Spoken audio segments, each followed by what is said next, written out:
Olá, gente. Hoje nós vamos falar sobre três revestimentos da vida cristã. Na verdade, nós iremos falar sobre três enchimentos da vida cristã. Quando a gente pensa no revestimento do Espírito Santo, enchimento do Espírito Santo, a gente pensa nesse enchimento como se fosse quase que o único enchimento exclusivo da vida cristã.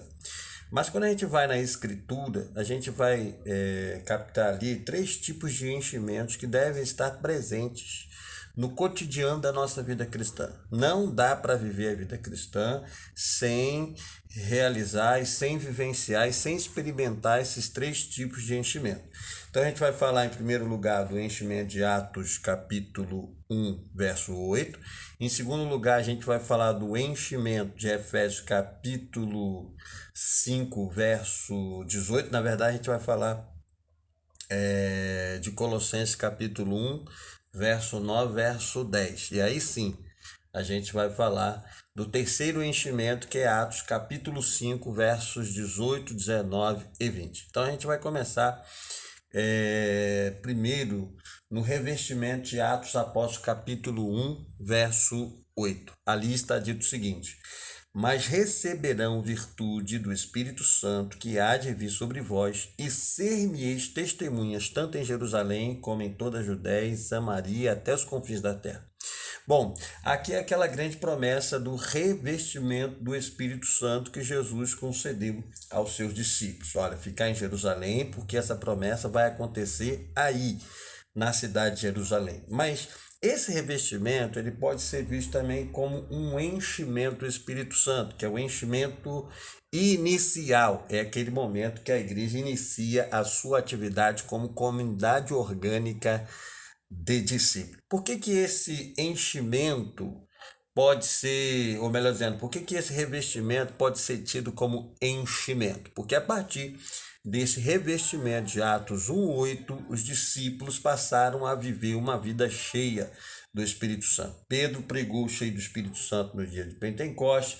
Depois os apóstolos viveram e pregaram cheio do Espírito Santo na transmissão do Evangelho ao mundo. Então, esse revestimento do Espírito Santo em Atos 8:1 também é o enchimento inicial do Espírito Santo para a sua igreja. Agora, como é que a gente pode categorizar esse tipo de enchimento? A gente pode categorizá-lo como um enchimento transformacional. Veja o que o texto diz acerca desse enchimento. E ser-me-eis testemunhas tanto em Jerusalém, Judéia, Samaria e até o confins das terras. Aqui, o próprio Jesus está mostrando que esse enchimento inicial seria um enchimento transformacional.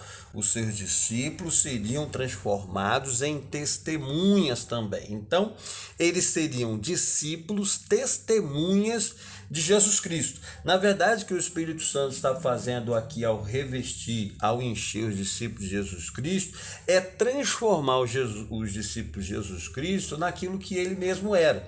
Jesus disse que o Espírito Santo viria para ser a sua testemunha, ele há de testemunhar do que é meu. Portanto, nesse sentido, visto que o Espírito Santo é divino, é coigual com o Eterno, com o Pai e com o Filho, nós estamos falando da macrotestemunha. Quem é a suprema testemunha de Jesus Cristo? Jesus Cristo foi testemunhado pela Escritura, Jesus Cristo foi testemunhado por João Batista, Jesus Cristo foi testemunhado pelos apóstolos, Jesus Cristo é testemunhado pela igreja, mas acima de tudo, Jesus Cristo é testemunhado por sua macro-testemunha chamada Espírito Santo. E quando o Espírito Santo foi manifestado em plenitude no dia de Pentecostes, e revestiu e encheu os discípulos de Jesus Cristo, eles foram transformados também em testemunhas de Jesus Cristo. Por isso, nós estamos falando então do primeiro revestimento, que é o primeiro enchimento que nós podemos categorizar como enchimento transformacional, que levou os seus discípulos de Cristo, ao patamar de discípulos testemunhas de Jesus Cristo. E a partir desse enchimento do Espírito Santo, a gente vê nitidamente que o testemunho dos discípulos de Jesus acerca da sua ressurreição, do seu evangelho, foi um testemunho eficaz e muito produtivo. Eu costumo dizer acerca do livro de Atos, que aquilo que aconteceu no livro de Atos, o crescimento que a igreja teve no livro de Atos, em aproximadamente 3 décadas, que é o tempo que está decorrendo ali da narrativa do livro de Atos, a gente talvez com todos os recursos que nós temos hoje não faria isso em 300 anos. Portanto, esse primeiro enchimento de Atos 1:8 foi um enchimento transformacional na vida dos discípulos de Jesus Cristo. Agora passemos para o segundo enchimento, que é incomum, quase a gente não vê isso sendo abordado e sendo falado na igreja do nosso tempo.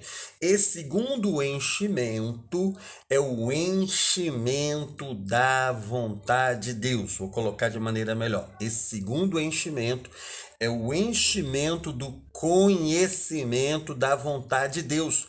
E Paulo fala sobre esse enchimento do conhecimento da vontade de Deus em Colossenses capítulo 1, versos 9 e 10. Está escrito assim: por esta razão, nós também, desde o dia em que o ouvimos, não cessamos de orar por vós e de pedir que sejais cheios do conhecimento da sua vontade, em toda a sabedoria e inteligência espiritual, para que possais andar dignamente diante do Senhor, agradando-lhe em tudo, frutificando em toda boa obra e crescendo no conhecimento de Deus. Bom, que tipo de enchimento o apóstolo Paulo está nos mostrando aqui? Esse enchimento precisa ser ressaltado, precisa ser salientado no nosso tempo. Aqueles que falam do enchimento de Atos 8 ou de Atos 1:8, aqueles que falam do enchimento, dia de Pentecoste, aqueles que falam do enchimento a ponto de manifestações carismáticas, devem também salientar, exaltar e destacar esse enchimento que o apóstolo Paulo está trazendo aqui.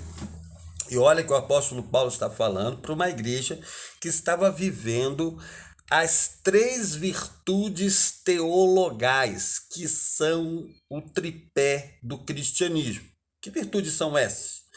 Amor, fé e esperança. A igreja colossense, ela estava vivendo essas 3 virtudes do cristianismo. Ela tinha fé, ela tinha amor, fundamentada na esperança celestial. Então a igreja colossense recebeu o evangelho através da ministração de Epáfras, que era um fiel ministro de Jesus Cristo, e levou o evangelho que estava frutificando no mundo para a cidade de Colossos. E assim como o evangelho frutificou no mundo, frutificou também na cidade de Colossos. Os colossenses tiveram a oportunidade de conhecer a verdadeira graça de Deus através da ministração do evangelho feita por Epáfras, que era fiel ministro de Jesus Cristo, segundo o apóstolo Paulo. Bom, então agora, para essa igreja que está vivendo já a fé, o amor e a esperança, o apóstolo Paulo faz a sua oração. Ao saber que a igreja está vivendo nessa atmosfera de fé, amor e esperança, o apóstolo Paulo se coloca de joelho. O apóstolo Paulo levanta a sua voz em oração em prol da igreja, para que a igreja também, além da fé, do amor e da esperança, possa receber o enchimento do conhecimento da vontade de Deus. Bom, como é que ia acontecer esse enchimento da vontade de Deus? No fundamento, na plataforma, no terreno, na atmosfera da sabedoria e da inteligência espiritual. O que é isso? A igreja colossense estava vivendo uma grande ameaça, que é a ameaça do proto-gnosticismo, do gnosticismo embrionário. Em suma, essa heresia dizia que a salvação vem através de um conhecimento secreto, de um conhecimento especial que eles receberam. Segundo os tais gnósticos, a palavra significa gnose, da onde a gente tira a palavra conhecimento. Então eles foram chamados de gnósticos em função de buscar a salvação por meio desse conhecimento secreto especial que eles receberam de um apóstolo especial. No caso de um grupo, dizia-se que era de Judas que eles receberam esse conhecimento. Em outros casos, dizia-se que recebeu também do apóstolo Tomé. Eles queriam dizer que eles receberam um conhecimento especial de um apóstolo específico e através desse conhecimento oculto secreto eles obtinham a salvação. Para eles, esse conhecimento secreto era a sabedoria e a inteligência espiritual. Então eles vieram à igreja colossense ministrando esse conhecimento secreto que trazia uma sabedoria, uma inteligência espiritual do mundo espiritual. Mas o apóstolo Paulo, na contrapartida, mostra que nós precisamos nos encher do conhecimento da vontade de Deus. E esse conhecimento não é secreto, esse conhecimento não é oculto, é um conhecimento público, aberto, dado a todos os discípulos da igreja. E como que esse conhecimento é adquirido? Como que esse enchimento do conhecimento da vontade de Deus acontece? Fundamentado nessa sabedoria e inteligência espiritual. Agora, qual é a sabedoria e a inteligência espiritual que os colossenses tinham para desenvolver esse enchimento do conhecimento da vontade de Deus? É claro que essa sabedoria e essa inteligência espiritual era o evangelho da verdadeira graça de Deus que eles receberam através da ministração de Epáfras. Então, neste evangelho que traz o conhecimento da verdadeira graça de Deus e que é também a sabedoria e a inteligência espiritual, os colossenses teriam a oportunidade de se encher do conhecimento da vontade de Deus. E o apóstolo Paulo faz um entrelaçamento aqui muito importante. Esse enchimento do conhecimento da vontade de Deus traz efeitos práticos, efeitos experimentais para a sua igreja. Verso 10. Para que possam andar dignamente do Senhor, agradando-lhe em tudo e frutificando em toda boa obra e crescendo no conhecimento de Deus. Esse enchimento do conhecimento da vontade de Deus iria produzir esse impacto no cotidiano da igreja. A igreja não precisava desse conhecimento secreto proporcionado pelos protognósticos que oferecia esse tal de conhecimento especial. Terceiro e último, a gente vê o enchimento diário na experiência da comunidade cristã em Efésios capítulo 5, versos 18, 19 e 20. E não vos embriagueis com vinho que há contenda, mas enchei-vos do Espírito.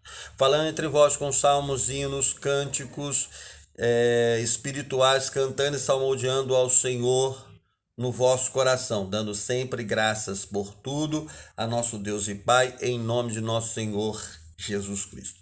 Esse terceiro enchimento é um enchimento diário que está disponível para os discípulos de Jesus Cristo, porque esse enchimento diário é um dos meios da graça que Deus nos concedeu para vivermos na plenitude da adoração e na plenitude da gratidão.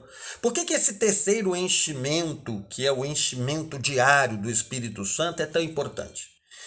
Porque ele vai impactar a nossa forma de adorar e a nossa forma de nos relacionar com Deus. Lá em Atos dos Apóstolos, capítulo 1, verso 8, eles receberam o enchimento que trouxe a transformação em testemunhas. Então lá eles receberam o enchimento transformacional que lhes concedeu aqueles dons carismáticos para pregar o evangelho e realizar sinais e maravilhas, como aconteceu através da proclamação do evangelho feita pelos apóstolos. Aqui em Efésios 5,18, nós já temos esse enchimento, que a gente pode categorizar como enchimento diário, que faz parte do cotidiano, do dia a dia da igreja. E ele faz um contraste aqui desse enchimento. Esse enchimento, ele está em contraste com o enchimento do vinho da embriaguez. O apóstolo Paulo está mostrando que o enchimento do vinho produz embriaguez. Quando o vinho é consumido de maneira excessiva, ele produz uma embriaguez que traz problemas para a pessoa e também problemas para a igreja. Mas, por outro lado, o enchimento do Espírito Santo, ele não traz problema. O enchimento do vinho, o uso excessivo do vinho, provoca uma tragédia, uma desgraça na vida do discípulo, na vida de qualquer pessoa, porque a bebida em excesso provoca essa destruição. Mas no caso do enchimento do Espírito Santo, quando nós nos enchemos excessivamente do Espírito Santo, é o contraste que o apóstolo Paulo está fazendo, enquanto o enchimento da bebida é negativo, o enchimento do Espírito é positivo, porque ele não traz desgraça. Pelo contrário, ele traz dois impactos na vida do discípulo. Primeiro, o impacto na adoração. Cheios do Espírito Santo, vivendo esse enchimento diário do Espírito Santo. O que acontece no verso 19? Falando entre vós com salmos, hinos e cânticos espirituais, salmodiando ao Senhor no vosso coração. O enchimento diário do Espírito Santo provoca uma adoração verdadeira, não é uma adoração por mero talento vocacional da música. É uma adoração que flui do coração, salmodiando ao Senhor no vosso coração. Então só há uma forma de nós vivermos essa adoração verdadeira que flui, que emerge do coração. É através do enchimento diário do Espírito Santo, para que os nossos corações sejam impactados com a verdadeira adoração, o verdadeiro louvor a Deus. Então, o enchimento do Espírito Santo diariamente provoca um enchimento dos nossos corações em louvor e adoração ao nosso Deus.